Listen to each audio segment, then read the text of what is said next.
Double Dippers, welcome to an unusual video for us. We don't really do this, but I figured given that Universal just opened their new theme park we just visited, there's not a whole lot of videos talking about like strategy and like how to do the parks and what's going on in the parks, and especially like with a family.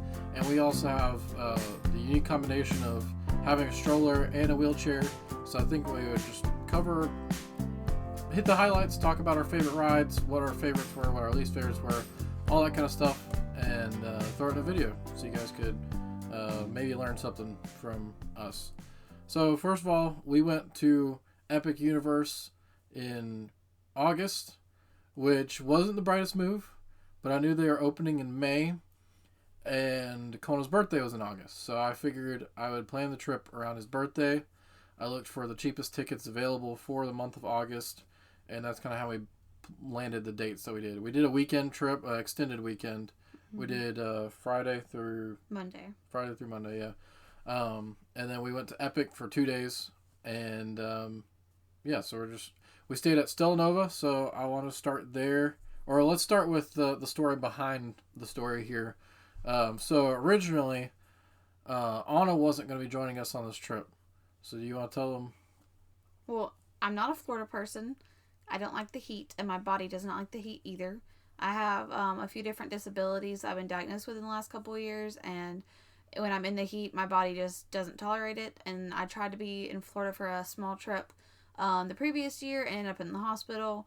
And so this year, I just really didn't want that to happen, and I wanted Grant and Kona to have a really fun trip. So I figured that did not include me. Yeah, so we were originally supposed to go with Anna's dad. He was supposed to join us.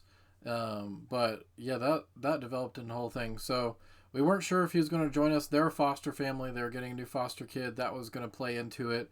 And then kind of at the last minute, he started having some blood pressure issues and some other heart related issues. So he couldn't join us. So after a lot of scrambling, trying to find somebody to join us on this trip, Anna was like, I want to go to Florida. I didn't want to, but we didn't have people who could, within 5 days, leave to Florida. Oh, it was less than 5 days, wasn't it? I think it was Tuesday of that week. When we found out that he wouldn't be able to come. Yeah, so just a few days prior. I had my own trip planned, actually, to go to the beach with my best friend. And we were trying to figure out how we could keep that trip and save our money and not lose money and all that stuff. But I couldn't just send anyone with Grant and Kona because when you do rider swap, they're alone with the child, and I didn't want just people who weren't able to watch our child be with him. So I just decided to go, and I have been given a wheelchair through my doctor, and and an electric wheelchair as well, besides my manual one, which was a big difference because if we were pushing Kona and the wheelchair, it would have not made it, which is why I was in the hospital the previous year. I was in my manual wheelchair doing Disney with my friend, and she was unable to push me, and I don't have much endurance anymore, and so I wasn't able to push myself, and it was just too hot, and it caused my body to shut down.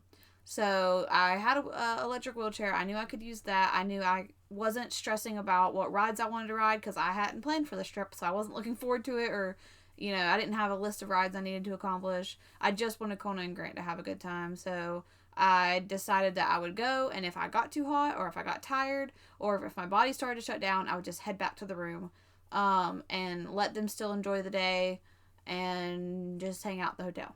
So yeah, so along what you were saying, the hotel situation, that definitely played a key role in having a relaxing trip. I think the trip, I think we both agree the trip went really well. Mm-hmm. All things considered. I mean, we had a great time. Mm-hmm. We want to talk a little bit about the hotel. So I want to talk about the amenities, but I'll start that by saying the distance from the park. So it was walking distance to the park. Never in August in Florida did I want to make that walk. I thought about it one time for a whole 1 second, and then I just kept looking down that endless walkway, and I was like, never mind, that's not happening. But the buses came, like, I joined several groups last minute to, like, get information, and everyone said, oh, the buses, you're going to wait 30 minutes, there'll be long lines.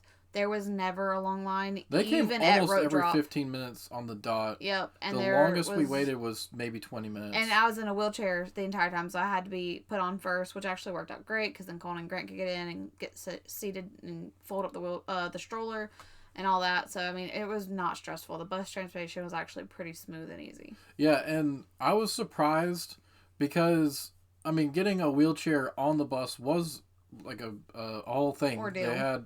The bus driver had to help Anna get on the bus. And my wheels kept getting caught on the ramps because their ramps on these buses were not made, I guess, correctly. They wouldn't level with the ground. Yeah, I'm not sure if it was the bus or the bus stop. You know, like maybe the ground wasn't leveled correctly or something. But the ramp would never go flush, and so they'd have to help push the wheelchair as I'm trying to get the motor to go, and yeah. But it was still smooth. It was still easy. They're all so kind, which I was worried about. Universal team members were never, to the tier that Disney cast members, used to be. And so I was worried about that, but they were actually nicer than most Disney cast members have been towards us in the recent trips we've taken. Yeah, not to get too far into the park situation, but you did mention, I believe you mentioned on the vlog, that first day that we kind of felt like royalty in the park, working with the disability system, which we'll get into a little bit later. How did you think, what did you think of the food in at the hotel? Stella Nova's food was great. Kona ordered pizza. I don't know. I guess they're homemade. I assume they're homemade. The sauce looked homemade. The bread, it all looked great. All the food, I mean, they had like a kind of mostly open kitchen. Yeah. So you could kind of see what was going on there. Everything looked like pristine up and up. And it looked like they were making everything fresh. Kona said, "This pizza's so good, I cannot put it down." So that was a good sign. He ordered that pizza like 3 more times, I think. Yeah. Their cheeseburger. We tried almost everything on their menu. The only thing I didn't get was the street corn, which is what I wanted to get as a side, but they would not allow me to put it on a side. And I was not paying $8 for a cup of they wanted to street corn. Yeah. So that's the only thing we didn't try that I wanted to. But I think we had ordered everything else on the menu. There was like a chicken sandwich, cheeseburgers, pizza. I also ordered because one of my conditions affects my eating abilities, and so I had to go for a low histamine meal, and I was able to get grilled chicken from the pool bar. Which we showed on the video. Which we showed on video. They were nice, super nice and accommodating. Yeah. Didn't ask Which that wasn't like an option on the menu. It was a side for a salad. You could add grilled chicken to a salad. I can't eat the lettuce because of my eating conditions, and so Grant was able to go out and order the grilled chicken for me without hassle. One thing I want to talk about is we ate almost entirely at the resort except for eating at Isle of Berk the second day, and we just got like snacks. And we had like Chipotle the first night for dinner. Oh yeah. Which I would not recommend leaving. It was more inconvenient to leave and find a place than actually eating there, and it cost the same thing. Yeah. Yeah. Yeah, because the average cost was like 10 to 15. Was about $10. Yeah. I got something that was $15. Like the adult burger was $15, but like all the kids' items dinner were $10. Was $10, and it was plenty. I got the kids' cheeseburger one night, and it had plenty. It had the sides, it had a drink, and it had the cheeseburger. I feel like it had something else with it, but I don't remember. Yeah, but it had plenty. The fact that it came with a drink and a side, like it was plenty. Every time we left lunch, we left with leftovers. Every time. Yeah. And one of the reasons we didn't really eat in the park is because the average cost of a meal was $20+ is what and we there noticed. Wasn't a ton of options that I was able to eat, and also for Kona, he just really loved the pizza, and he was set on having that pizza. So, and it was nice. I would come back, I would charge my wheelchair. I was able to come down to the lunch area and wait there, eat our lunch while my wheelchair charged in our room, and then get our wheelchair, get more sunscreen. We didn't burn the entire time, which I was very surprised. We stayed on top of that really well. But the hotel proximity is what made that possible. It was never stressful to think about leaving the park. The park was small enough to navigate in and out relatively easily. We left one day. We left to head back to cool off from Isle of Berk, which is pretty much the back of the park. Yeah. I mean, technically, I think it took us about an hour-ish. But we also stopped in a few stores on the way out. Leaving from the nighttime show, which is at the back of the park, pretty much touching Helios Grand,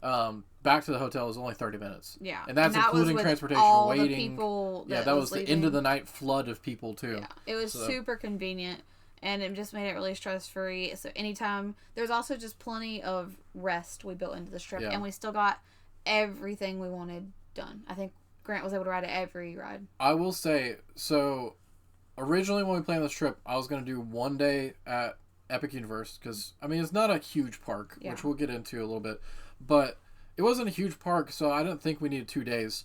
Anna's dad actually insisted on the 2 days, and then he didn't end up joining us. But we did end up with those 2 days, and I was like, well, maybe we could just get Express for 1 day, and then but Express cost more than the day ticket. Yeah. So it actually was cheaper to do 2 days. Yep. I mean, you still had to stay at the hotel, so whatever. But it was cheaper to do 2 days in the park, and even with Anna's disability pass, which was the equivalent of an Express. Yeah, which we did not know going in how Universal handled disability passes, which are actually really easy. I mean, compared to Disney will not approve me because all my disabilities are physical, and they do not believe that I need it. So Disney is quite difficult to handle with my disabilities now. However, with Universal, I just had to go to their website. I had to go to the third-party website, which I am not for remembering the name. It's like IEP or something. On the way there? Oh, I did it I did it, I guess, Wednesday. And I was approved Friday, the day that we were leaving. And they approve you, I think it was like within 24 hours of your trip, they call you to do the final approval. But I had to have a doctor's note, and I got a doctor's note from one of my specialists, and they literally just put Anna needs a disability pass for the theme parks because she has disabilities. So it didn't have to be specific, long drawn out. They did not need to know my disabilities. They just needed to know how it would affect me waiting in line. And so it was the morning of that Friday. They called me. I didn't even know who it was. And they said, hey, do you have a minute to chat? I was like, yeah. They said, what's your issues? I explained how my body reacts to the heat. And they said, okay, perfect, sounds good, you have it. When you get there, go to guest services right outside the park, and pick it up. And for the guest services that morning, usually if somebody tells you to go to guest services the day of at Magic Kingdom, you're going to be waiting an hour. Yeah.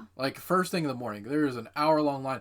We're second people in line? Or? Yeah, we were the second people in line, and we got there with our early entry. We got there with everyone else from the hotel early entries. There was quite a bit of people there, actually. We waited probably 30 minutes to get into the park, but there was no one at guest services. And they had a specific line for disability pass pickup. They explained it all. It was paper.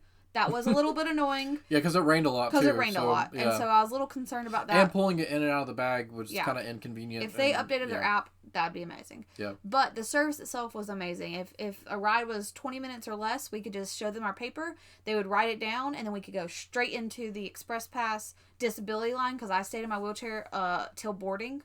And so they would send us through an elevator. We usually got to go through team member access only areas just to access the elevators. They would escort us the whole way. They chit-chatted with us. They would talk to Kona. And it was super nice. Like I said, it felt like royalty. They didn't treat me weird at all. And even the backstage, the backstage-ish areas that we were in were well themed. Yeah, they still kept the theming, which was surprising, because usually the second you enter backstage, especially at Disney where you used to work, it's concrete. So yeah. So it was nice. It didn't take you too much out of it. Yeah. The elevators in Bowser's Castle looked like we were in Bowser's Castle. It didn't just look like a bay of elevators. We also waited where people with the VIP groups. Yeah, we were right alongside That's the VIP where we would tours. enter at with the elevators, because they took them straight to boarding, and they would take us straight to boarding. So even though the only time we didn't go straight to boarding was on Mario Kart, and they had us bounce around a little bit through the line. That was the second time. The first time we rode Mario Kart, they did take us straight through. So it just depends, I guess, on the team member. But I was able to stay in my wheelchair up till boarding, and immediately get into my wheelchair right after boarding as well. And they offered ride stops and everything. Yep, they were super accommodating. Yep, super kind. They would turn my wheelchair on even and move it to my seat, so that as soon as I got out, I was able to transfer right into my wheelchair. Yeah, and so what I was getting at with the Express and the disability system is that if we had 1 day in Express, I don't think we would have gotten everything done in the park. I mean, there wasn't that many rides, but wait times as soon as the park's open. Wait times are high, and there's people everywhere. And rain. Rain in Florida happens all the time during the summer. And when rain happens at Epic Universe, there's 2 or 3 rides. Let's see. There's Monsters Unchained. It's the Monsters, and it's Harry Mario Potter. Mario Kart. Oh, and Mario. Okay, so maybe 4. Three. Okay. Harry Potter, Mario, and Monsters. Okay. So that first day at night, we came back for lunch, went back into the park for just like maybe 2 more hours, and the heat just started really getting to me. So we came back for dinner and figured we'd go back, give myself a little bit more time to rest, and it started raining. And so me and Kona stayed in the room. We went to the arcade in the hotel. We got ice cream in the hotel because they had a little ice cream like shop within like the Starbucks area. And we got dinner and we just enjoyed the night. Someone gave us free cupcakes because they were celebrating their birthday party and had extra cupcakes. That happened twice. Yeah, it did. So I was about to say, I got a free cupcake. Yeah, that happened a second time. They were really sweet and really kind, and we had a great night. We did not feel like we were missing out whatsoever. Me and Kona were super tired from the first day, and Greg got to go in and experience the rides that we weren't able to ride anyways with virtually no wait. Yeah. So let's talk a little bit about Epic. Let's talk about what were your favorite rides? I think my favorite ride was Hiccup's Wing Gliders. Wing Gliders. That one was pretty fun. And Donkey Kong. Donkey Kong was just so short, but it was so short. Yeah. It was a little rough too. It was definitely jerky. But it wasn't as bad as people said it was. Like, I was expecting to come off with, like, a headache or something about how they were mentioning it, and it's been a little while since I've rode the Matterhorn bobsleds in Disneyland, but it was that kind of roughness. I mean, maybe, like, Space Mountain kind of roughness. Yeah. But, like, we were seated with strangers because we're a party of 3, so we always had, like, a single rider with us, and I always sat with the single rider because Kona was Grant's, little bestie this trip. But I was always paired with super fun people. They would chit-chat with me every time. The person on Donkey Kong was like, I'm about to scream. I was like, so am I. So we screamed the whole time together, enjoyed it. And same with Mario Kart. I had a guy who had never rode it on our second time. And so I was showing him how to like play the game and be interactive with it. And we chit-chatted the whole time. And it was really nice. All the guests were kind. I don't think we had any guests with attitudes. My only gripe with Hiccup's Wing Gliders is I rode with Kona. Yeah. Kona didn't want to ride anything. We actually had the first day he didn't cry at all. He did amazing the first day. We also didn't make him ride. He only had to ride Donkey Kong the first scary, day. Which he was hesitant about, but then we bribed him with a toy. The float. A float. Yeah. That's right. Yeah. But on Hiccup's Wing Gliders, he was really not excited because he could see it all. He couldn't see the whole ride of Donkey Kong. You could only see it when you're like about to enter the queue, and we just distracted him all the way to get to the queue. Yeah, and we were held for extra long, even though we were an express. That was the nice thing about having the express through disability, is that it was easier to get Kona on these rides, because if we had to wait in that full queue, he would have never gotten on. We wouldn't have survived the queue. Because he was freaking out. Even if he would have survived the queue, we wouldn't have survived the queue with him. Right. But on Hiccups, we were sitting down, we were on the ride, we had finally made it. He was throwing a fit the whole time we were waiting, which was probably all 5 minutes, but it felt like an hour. And the team members came over, and they were like, we need you to, like, give us a thumbs up. Which he had stopped crying. Once he got onto the ride, he just got quiet, kind of like in the zone. He just wanted to, like, ride it and be done with it because he was excited because he was going to get a toy after. And so, but he is not he won't talk to strangers at all. You cannot force him. He will not. So they came over to them, and I thought they were just being kind. A woman, like, chit-chatted with me. At first, it was feeling that way. At first, I was like, oh, she just, like, was trying to play around with him. And she was kind of to, like, get him to calm down and relax. And she was telling him that there was another kid on the ride with him that was about the same age. And so, like, trying to comfort him. Yeah. But then it started to turn into, like, parent shaming. Yeah, it was really weird. And then another team member came over. She motioned for another team member to come over. And then I felt like I was getting in trouble for putting my kid on a ride. Like, and if he truly was losing it, like, did not want to ride it, we weren't going to make him. They had child swap. We were going to do that. But then he was like, ride Monsters Unchained or Werewolf. But then he was like, no, I want to do it so I can get the toy. I was like, okay, great. Like, let's get on it. He was, a little apprehensive, but it was his first big coaster aside from Donkey Kong. So this was like a big deal for him. And they just wouldn't leave it alone. They're like, you have to give us a thumbs up. You have to shake your head. And eventually, he was like, no. He gave him the silent treatment long enough for them to leave. And they said if he started crying when it took off, that they would stop the ride immediately. Yeah, which I thought was crazy because my grown adult sister and mother would cry on a roller coaster, but they wouldn't stop it for them. Yeah. So I thought it was a little weird. They treated us kind of like we were criminals, like abusing our child, which was definitely not happening. Yeah, which gives me a little salty taste. But I will say, so I made a list of my top rides at Epic, and Hiccup Wing Gliders is at the top. Yeah, it was a fun ride. But soured the experience a little bit. Yeah. But the animatronics were cool. The launches were cool. It was very smooth. And then forward. Yeah. That was cool. Yeah. So I'm just gonna run down my list because I rode almost everything in the park. The only thing you didn't ride was the bird thing. I forget the Dragon Racer Rally. There we go. Came out with it. But Dragon Racer Rally, and we didn't see the show in Harry Potter. Yeah. But I don't know if we were ever gonna do that. So I just want to run through my list real quick.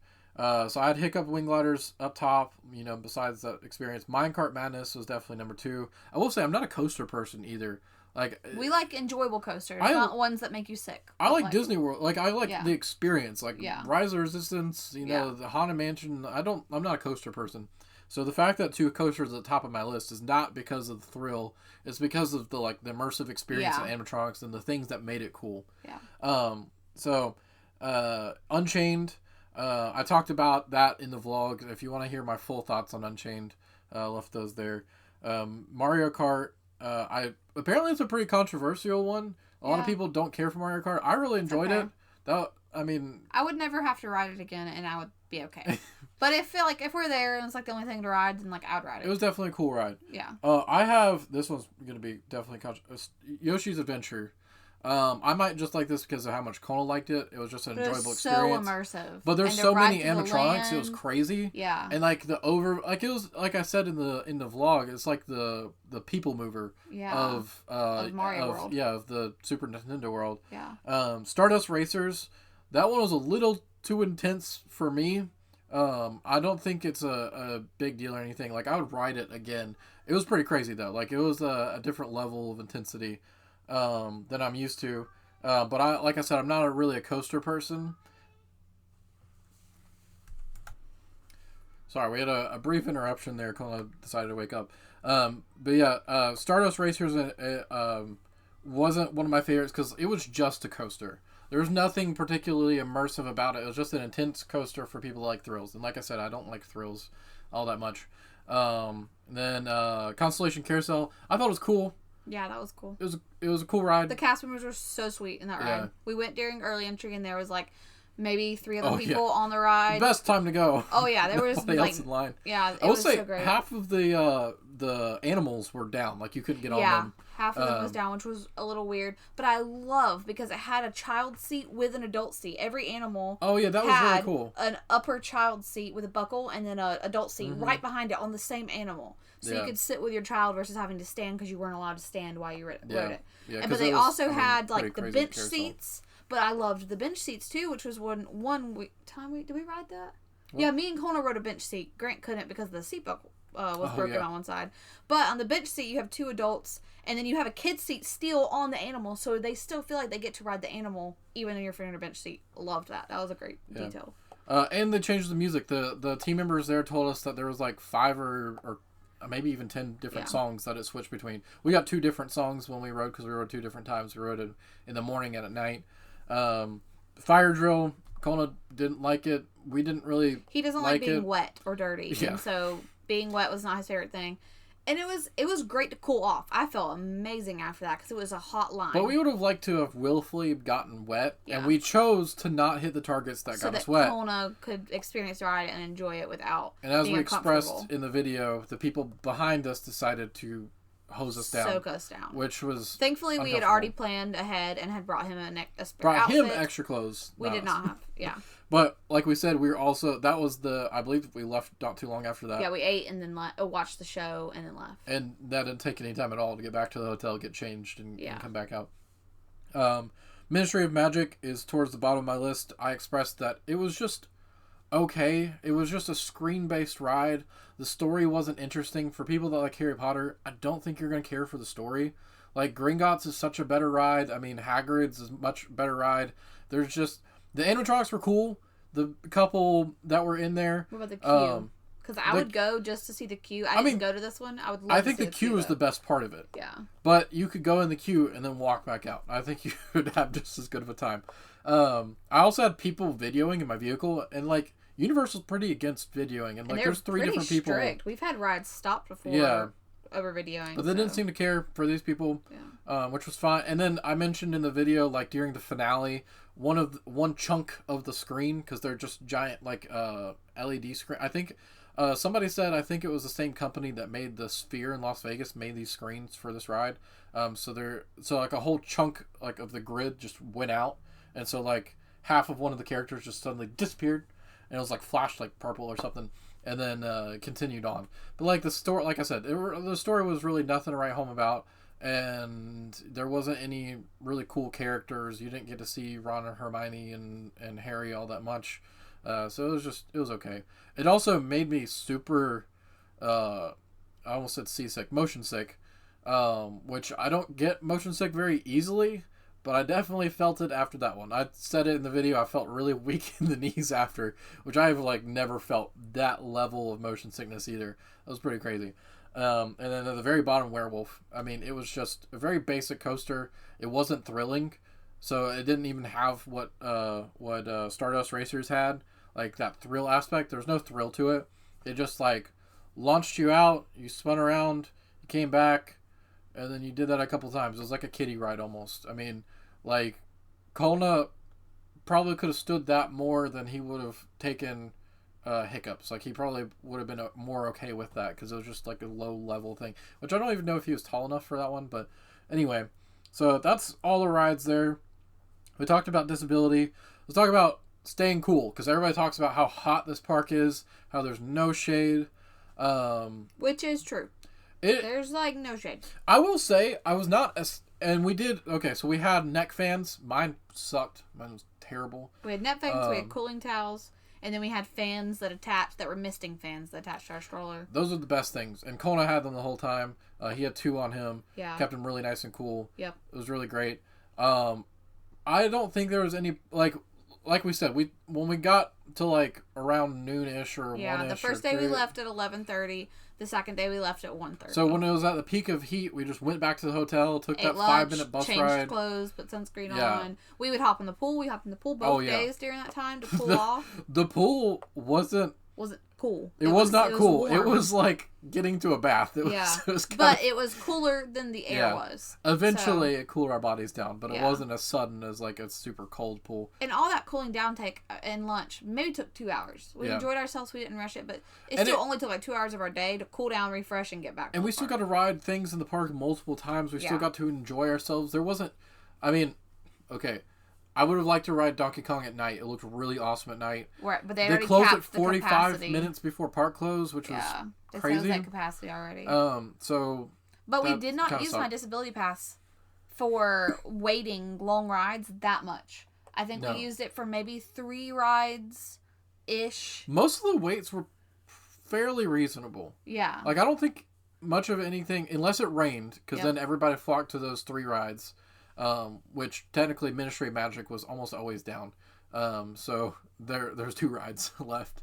But even then, I used Express one time because we had those like make good tickets from Mario early that morning. I got to use that at Unchained. But other than that, Unchained, most of the day was at a 10 to 15 minute wait. Yeah. And I rode it 3 times in a row. Yeah. It was like super easy, not much of a line. I do wish the pre-show was working. It seems like an oversight.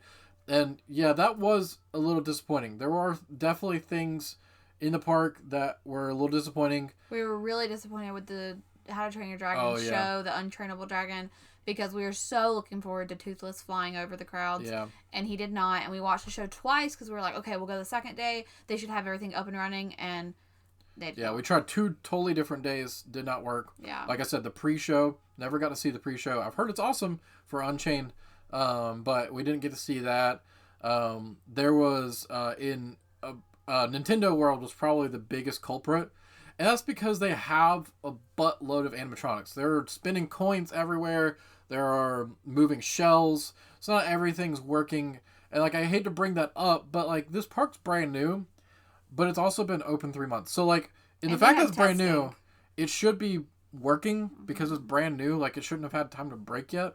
And even if it did, they should have had time now to fix that. Yeah. So, it was just stuff like that was annoying. And I definitely saw, like, every day when we rode Yoshi's, there was a couple different elements that weren't working that I would have liked to have seen work. Another element to staying cool, because that's where we were at. And I don't really know how we got on to ride. I don't know. The parks working. Anyways, staying cool. Family bathrooms. They're AC. Oh, yeah. We would go in there. We would fill up the misting fans. We would each go and to the best bathroom. is... in Nintendo World. Nintendo World, where yeah. we went the most. Right across from Yoshi's Snack Island or whatever the heck it's called. It's kind of hidden right before you go into Donkey Kong World area. But we would go in there, and not many people needed to use the family restrooms, which was nice. There was not... We only waited like maybe one time for that bathroom to be open, even though those bathrooms were crazy, and I was warned not to use those bathrums.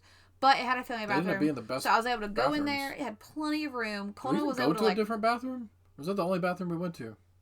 I think we spent most of the day in most of the days in Nintendo, but Kona was able to get out of the stroller, move around, cool down, get our neck towels cool, like rinsed again, put water in the misting fans, and it was spacious. To the bathroom, because we had a stroller and a wheelchair in that bathroom, and still had plenty of room. So it was nice. It was AC and able to cool down. And so that was nice. Yeah, so I had another little interruption. But yeah, we were just talking about staying cool. We went to the bathroom. I'm literally trying to think if we went to a single other bathroom in that park. We did the exit bathroom we went to a couple times. They had a slightly smaller... Which they had the smoking section right outside the bathroom, so it was really annoying. Right. Yeah.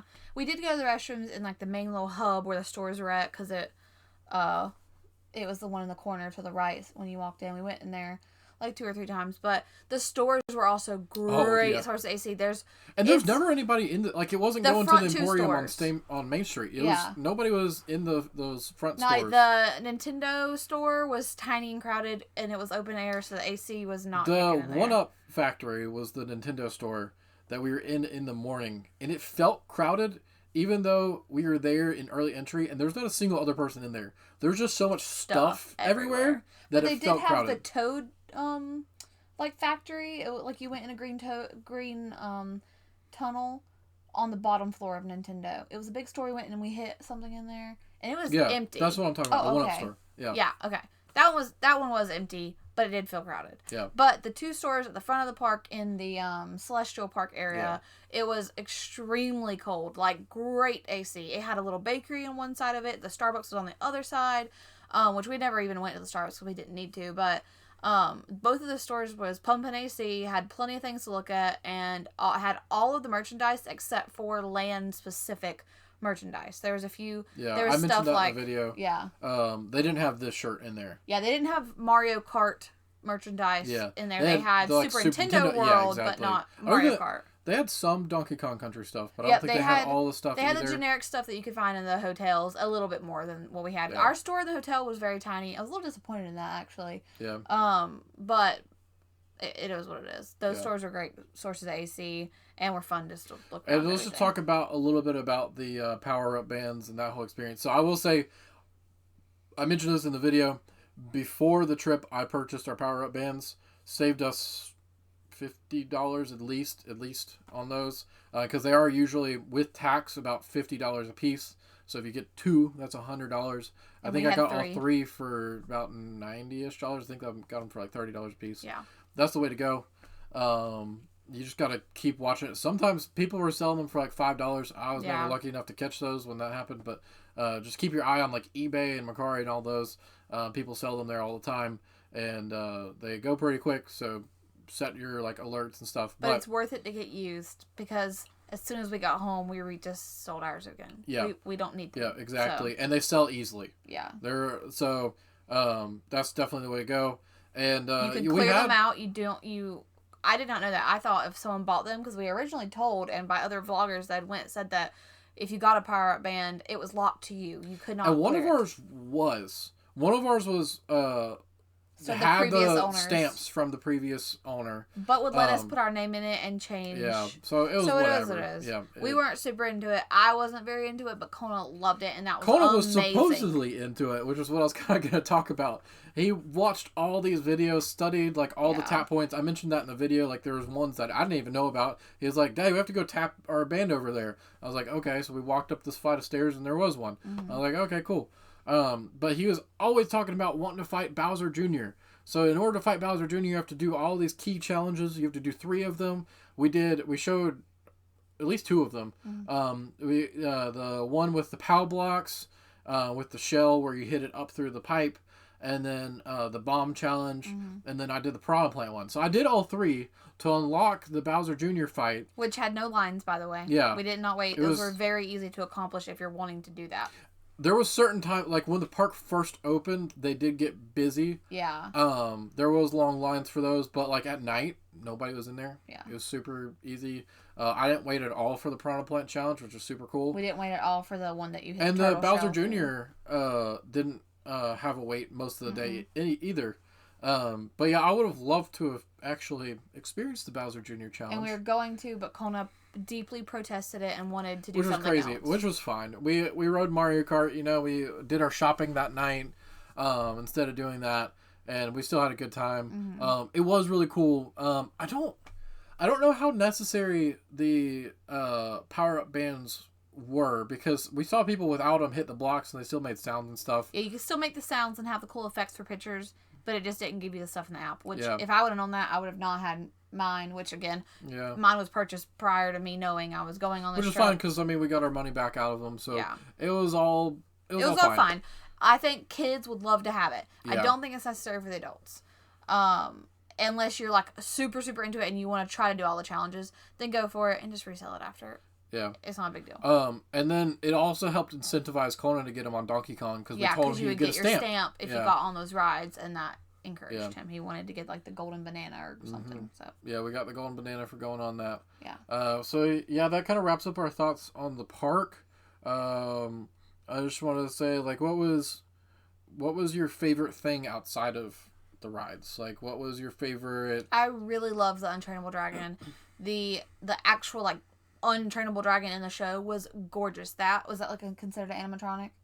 I think it was. I think it was a giant puppet / animatronic. Yeah, it was moving and the eyes were moving. I don't know. I couldn't see it. Very convincing, whatever it was.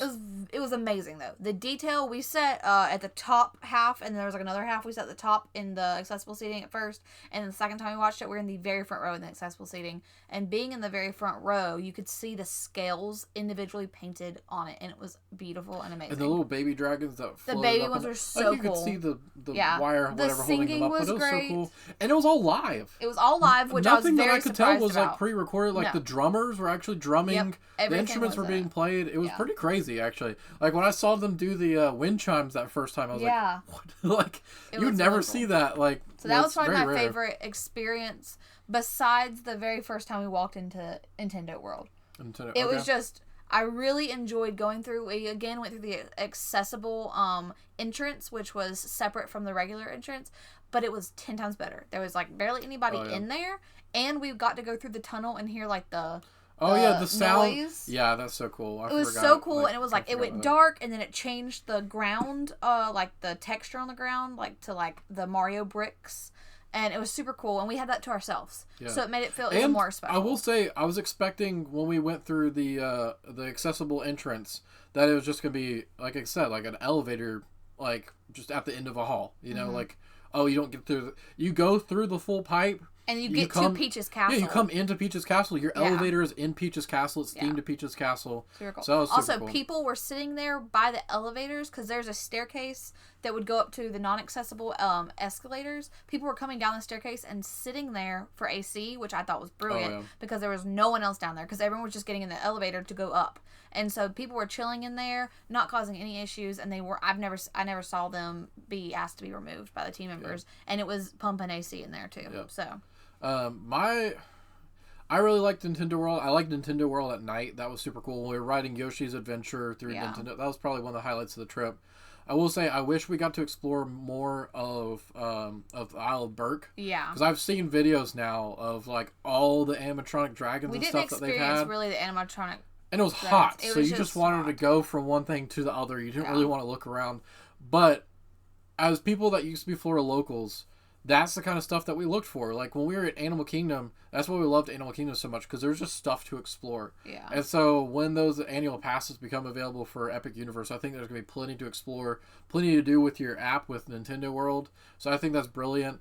I would like to go back and experience more of that. I'd like to see more characters. I was bummed that we didn't see that was one of the big. I saw Mario and Luigi briefly, but it was like the line was super long and then direct sunshine. Direct sun. We saw where Princess Peach met. We never saw where Toad met. We saw them start the line for Princess Peach. We never saw Peach come out. Yeah. I really wanted to meet Donkey Kong. Yeah, we never I can't express why. Okay, I'm not even a Donkey Kong fan. I don't even think I've played a Donkey Kong game besides like the original like arcade game.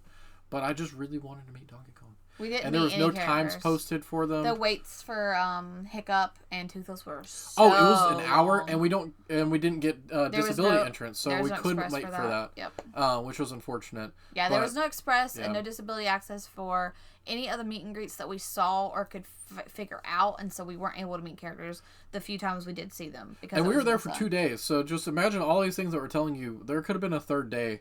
I don't think a third full day, maybe a half day. I don't know. Another third day, I probably could have done it. With the breaks we took with the pool and dinner, just relaxing. I would have spaced them out, though. Great. Like, I would have had, like, a resort day, and then, like, I wouldn't have done 3 days back-to-back. I think that'd be, like, space them out a little more.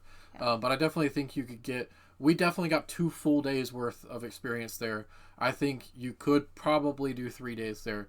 And I know a lot of people are saying it's a really small park. It's about the same size as Animal Kingdom. But I really feel like if you take your time, you take in all this stuff. If you take in the experiences of each land, it will take time to do it. Yeah. And that's where they get you. Is you can if you go to Wand, you can go to listen. Harry Potter Land and do your Wand thing. And if you go around to see animatronic dragons in the How to Train Your Dragon area. We didn't get to meet Frankenstein. I never even went into the Monsters land whatsoever. Me and Connor didn't go into that land. I didn't see the Invisible Man. I didn't see Igor. So a little bummed There's out a lot of about stuff that you can experience that we didn't even get to, and we still had an amazing trip. Yep. So. Yep. Well, with all that being said, I think we covered just about... Oh, one last thing. Shirt I'm wearing, we got on this trip. This was, I believe, $35? Yeah, I think $30, so. $35. Their prices for merch was way better than Disney's, and I thought they were very reasonable. I did not have a problem whatsoever because, again, I already had a trip planned. We had 2 budgets, one for my trip and one for his, so we had extra spending money, and we were able to bribe Kona with that spending money, and so we didn't stress about getting snacks, souvenirs, and they were not super expensive. So we got off of Mario Kart, and what does Kona want? We want Bowser. Yeah, so we got which is so Bowser. Cute, and it has the Super Nintendo Kona, World tag. Yes, he pushed in his little horns. We don't know why. But it was adorable, and this was only like $20, I think. I think it was $30. I don't know. I think it was 27 or something. Something like that, which was less than I was expecting it to be for being in the store leaving Mario Kart. And it's very good quality. It doesn't feel cheap at all. It has weighted fee and like I think you just said nice. The tag says Super Nintendo World, so like it's specific merchandise. That was the one kind of weird thing to navigate with the Super Nintendo merchandise is like the park specific and the more generic stuff. There was like a lot of like, oh, you want this character on a shirt? There you go. I didn't really want that. That's why I got the Bowser Challenge, and it says Bowser's Challenge on the sleeve here. Yeah. I will say my gripe with this shirt. It's already, you can't see it, but it's already. But it's already breaking. Yeah. And this, like, you can tell it kind of, like... It was just, like, not a screen print, but, like, what was it? Like a vinyl? Yeah, I think it was like a vinyl. And then this feels more, not screen printed, maybe, like, DTF, like, heat transfer Yeah, printing. that's what I'm thinking And this is, like, the straight vinyl. So that's why this is kind of cut apart, and this really isn't. Yeah. So that's kind of unfortunate. And then we got, for Kona's prize for riding... Hiccup's wing gliders. He got the cute little baby. I'm not sure names. I forget the name them. of. I think it's Gronkle or something. I don't know. But I'm not an expert. It still says How to Train Your Dragon on the side, which I thought was cute. And it's the little baby, and it was absolutely. And that's adorable. a unique. And I'm pretty sure this was like 15 to 20. Because it was smaller. Yeah, it was not. It was not very expensive, and they had plenty of options. They had tons of plush dragons, which I was not expecting. Like all sorts of the types like of them. An hour in that store just trying to figure out which dragon Kona was going to get. So it was super cool. He loves this, and he sleeps with both of these currently. Yeah. And then the night that Grant went into the parks by himself because of the rain, me and Kona went to the arcade, and it was so cool because they had a Mario Kart. This is the only area we could find it. I've not been able to find this anywhere, and it says Mario Kart on the tag, which I thought was cool as well. And so we won this in a claw machine, and every other claw machine did not work or was like a scam claw machine where it would like not actually grab anything. This one would grab and hold on to whatever you got the entire time. If you watched our mountain video, then you know how much money we've wasted on claw machines. But Kona was so excited. I didn't video anything that night because we were just trying to enjoy the night, and I didn't have the cameras with me. But he was so pumped to get this, and he has slept with this too. So and this is my other. So I got 2 things this trip. I got the shirt, which was about $35. This was $27. Not bad at all. For Tervis. I've used this quite a bit. I've hand washed it only. I would recommend that for Tervises because I've had some melt and warp. Let's do it this way. So it says Super Nintendo World. It says Mario Kart Bowser's Challenge on there. It has the like artwork from the ride. Yeah. So all this is specific to the ride. Super cool. Not a bad price at all. Then for riding Donkey Kong, Kona got the Donkey Kong banana Dole Whip float. Yeah. Which was warm. Which was the not great. The liquid was warm. Would not recommend that. And I didn't want to get the cup. But Grant asked him because he was so brave if he wanted the souvenir cup or not get the souvenir, and he did. And I was like, we're not going to use it. $5 difference or so. But it does say Donkey Kong Country on the back, which I thought was cute, and Nintendo Super, and it does say Universal Studios. And he uses this every day for cereal, for milk. Yeah, and it came with a spoon. Came with a souvenir spoon, which he also loves to use every day. So honestly, I'm not mad at the purchase of it. This also says Donkey Kong Country. I wouldn't get the drink. I didn't try it. I wish you could just buy the cup. I mean, I know they won't sell you the cup because they're not going to charge you $5 for that cup. Right. But super cool. He really enjoys it now, and he's used it literally almost every single day since we've gone back. Honest purchase, which was accidental, kind of accidental. We went to Universal. We went to Harry Potter, Ministry of Magic area late at night, the second night, and I had been wanting to try the butterbeer crepe and get a butterbeer. I've not had butterbeer in years, and I really love that. And I'm not a Harry Potter person, so I don't have the reason to go into the land to get it myself. So we went there the very last night. Went to the creperie. It was completely empty. Yeah, it was. We thought we were going. I'm still not sure we went in the entrance. I think it feel like an entrance. I think it was an entrance, but it was very awkward. None of the team members talked to us, which was weird either. We just stood there and they're like, they were all cleaning up. Like they were actively sitting at the table cleaning the silverware and stuff. It was weird. And so we sat down, but it was the most gorgeous quick service restaurant I have ever sat in. I thought for sure we had walked into some sit down fancy place. Yeah. I was like, this has to be wrong. I mean, but we sat down at the table, scanned a QR code that was on the table, ordered through the app, and it came so quick. My gripe, though, is that everything was not in English. Nothing was in English. And so I didn't really know what I was getting. I knew it was butterbeer, and I thought I grabbed the right float. I wanted a frozen butterbeer, and there's hot, iced, and frozen, and I don't like the iced or hot one, so I really wanted I don't know if I said that right. I really wanted the frozen one. I got the frozen, but I accidentally clicked non-dairy. Because, again, it was in French. And I did want the souvenir cup, but I could not read what the souvenir cup was. I thought it was glass because I saw someone else with it. And it was very cute, but it is plastic. And I have used it, though. It was only I feel like it was only like $13. Also hand wash only. It was like $10, I think, for a butterbeer and $13 for the souvenir cup. So I was like, oh, a $3 to $4 difference isn't bad. And I thought it was a glass cup, and I was like, oh, this will be great. Tell me how much the crepe was. So I did not look at the price of the crepe. I can put maybe I'll be fancy enough to edit in the receipt somewhere on screen. I did not check the price. It was late. Grant had ran to the bathroom, and I was gonna. I just ordered what I wanted, and it was whatever. I didn't get any other souvenirs because I'm not a massive souvenir person. It was like $20-something, which was stupid. I would never order that now. If I saw the price, I would have not ordered it because it wasn't worth it. It was also just sweet. It did not taste like butterbeer. It tasted like butterscotch. It wasn't even a good crepe. Only the crepe was cold and the butterbeer was fine. The butterbeer was good, but chugging it by myself because somebody decided that they were done with it, and Kona didn't even want it. Well, I can't have a ton of sugar because, again, of my health conditions. Yeah, we stayed away mostly from sugar because sugar with heat is not a good combination. For regular people, and then, I cannot have a ton of sugar. Anyways, they did have a nice smoothie option that we did get Kona at Yoshi's. During the heat. They had two different options, like a green one and an orange one. Yeah. It was like green apple and mango are the flavors. But the only issue was the non-dairy. It did not have the really yummy marshmallow foam on top. It was just thick with it tasted like icing. It tasted like a store-bought vanilla frosting, thick on top. It was disgusting. It ruined my butterbeer, unfortunately. Because it used to be it's like a marshmallow fluff or something. It's like marshmallow flavored whipped cream. It used to be better. Was there an option to get that? Yes, I just didn't know because, again, it was in French. and there was so many options for butterbeer. Like, there might have been 20 between the non-dairies, the hot, the cold, the frozen, souvenir cup, no fruit souvenir cup. There was so many options. I was just like, frozen, souvenir cup, click. And I didn't even know non-dairy was an option because I was like, oh, it's a slushie. Like, I didn't check for that. So, again, I should have, the attention to detail was lacking. But as soon as we were done with that, immediately the park had closed. And we ran out to the middle of the Celestial Park and enjoyed the water show. It was super great. Cute. Yeah.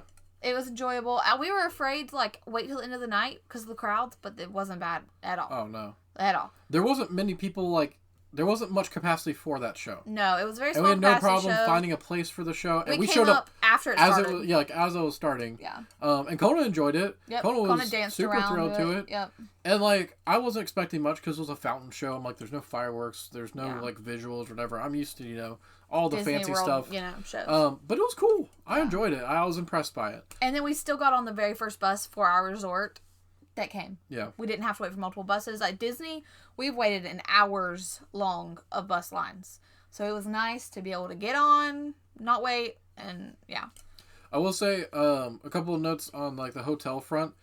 I would love to have stayed at Grand Helios, or Helios Grand. Yeah, I always say that would have been cool. And it was only like $300 a night for when we were going. I've heard that the prices went up, but we stayed at Stella Nova. Stella Nova. Yep, Stella Nova.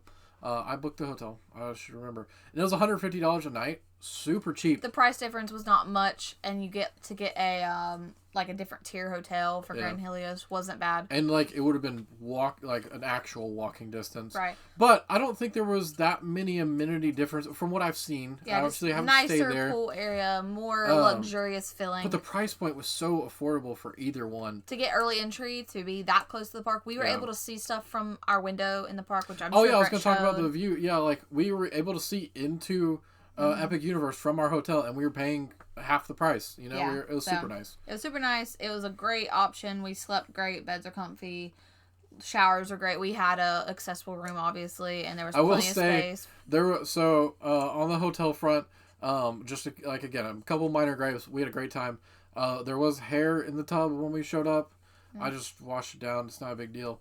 I couldn't figure out how to the lever that switched it from the handheld shower to the overhead was broken. Yeah. And we didn't bother to call because it worked. It was fine. It's whatever, yeah. We just, slid the thing further up and it was about the same. It was an accessible shower head. I think that's only in the accessible rooms is that you had a detachable shower head.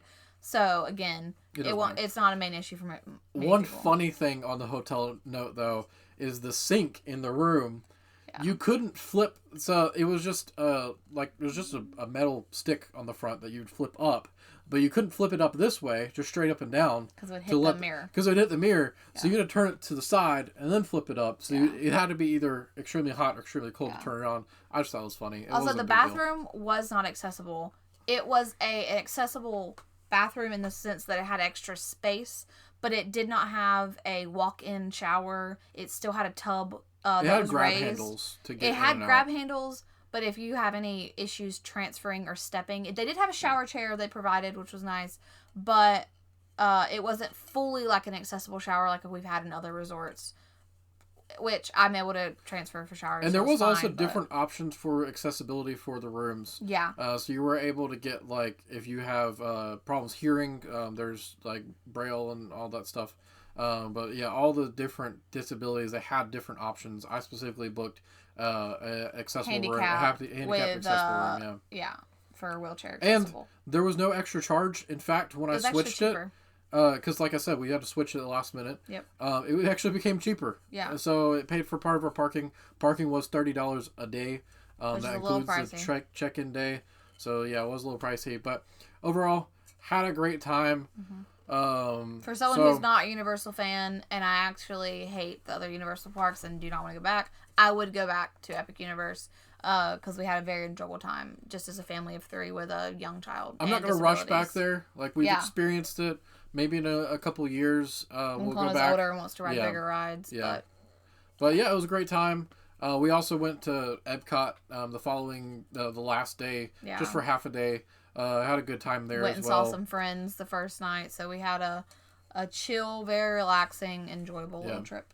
And you want to tell them about your shirt while we're kind of talking about we did go to Buc-ee's on like every single stop from North Carolina to Florida. There's 4 Buc-ee's now, which we did not know. They added new ones. There was one in Georgia that was new, brand new. It had been open for maybe a month. So we had Florence, South Carolina. We had Brunswick, Georgia. We had St. Augustine and Daytona. I think those are switched, but anyway.